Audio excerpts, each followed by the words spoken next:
Hello friends, Divyanshu once again. हमने transitional provision पूरे complete कर लिए हैं। एक एक प्रोविज़न हमने कंप्लीट किया है, प्लस उससे रिलेटेड जितने भी फॉर्म सबमिट होने हैं वो भी हमने डिस्कस किए हैं।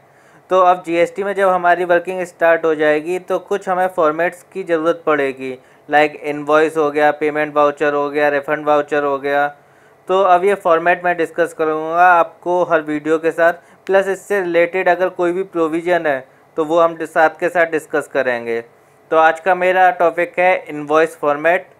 इनवॉइस फॉर्मेट स्टार्ट करने से पहले मैं आपको एक बात क्लियर करना चाहता हूँ कि जो भी इनवॉइसेस हमारे इशू होंगे वो दो तरीके से इशू होंगे। अगर गुड्स के लिए है तो इनवॉइस ट्रिप्लिकेट फॉर्म में सबमिट होने हैं, इशू होने हैं।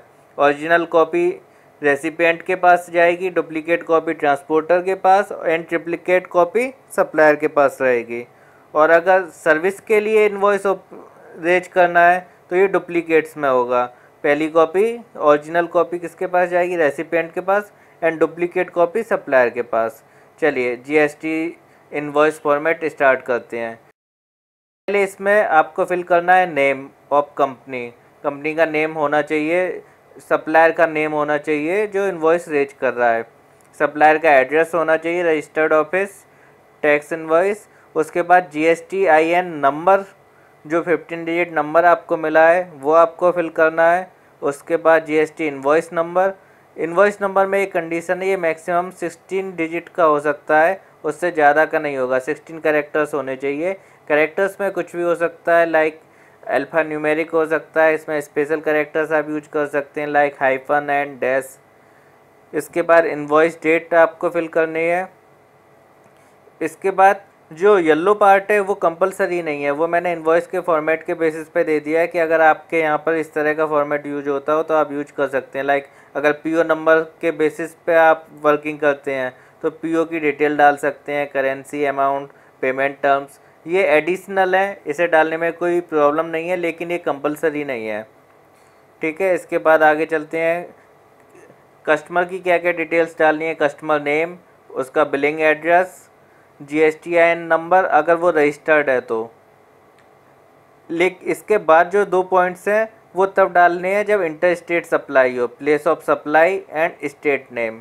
ठीक है, इसके बाद अगर गुड्स कस्टमर को सेम एड्रेस पर डिलीवर ना होकर किसी और एड्रेस पर डिलीवर हो रहे हैं तो रिसीवर नेम, रिसीवर एड्रेस जिसके पास रिसीव हो रहा है। इसके बाद state name and state code. ये तभी फाइल सबमिट करने हैं, ये सारी डिटेल्स तभी फिल करनी है जब अनरजिस्टर्ड रेसिपिएंट के पास हम टैक्सेबल सप्लाई प्रोवाइड करा रहे हैं एंड टैक्सेबल सप्लाई की वैल्यू मोर देन 50,000 रुपीज़ है।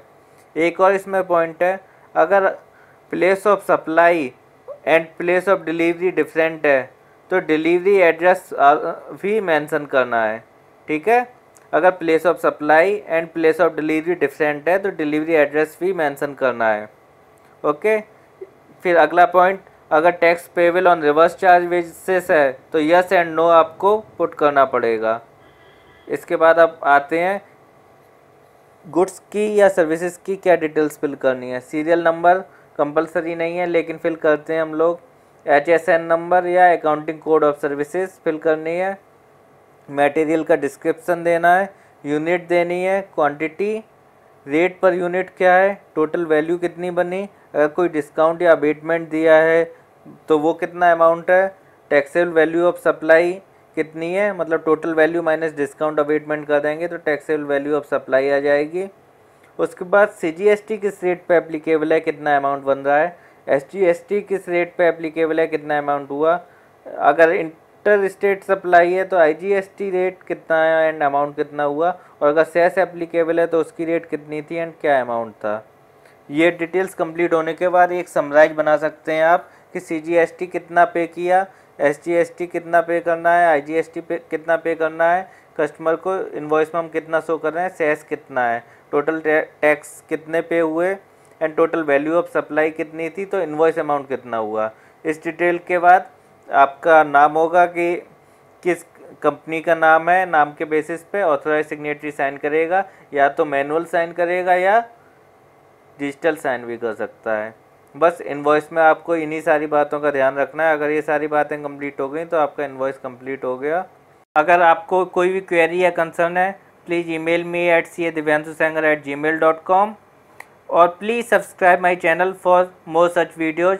मैं ऐसी वीडियो बनाता रहूँगा, बट मोटिवेशन के लिए please like and share and subscribe my channel. Thanks a lot.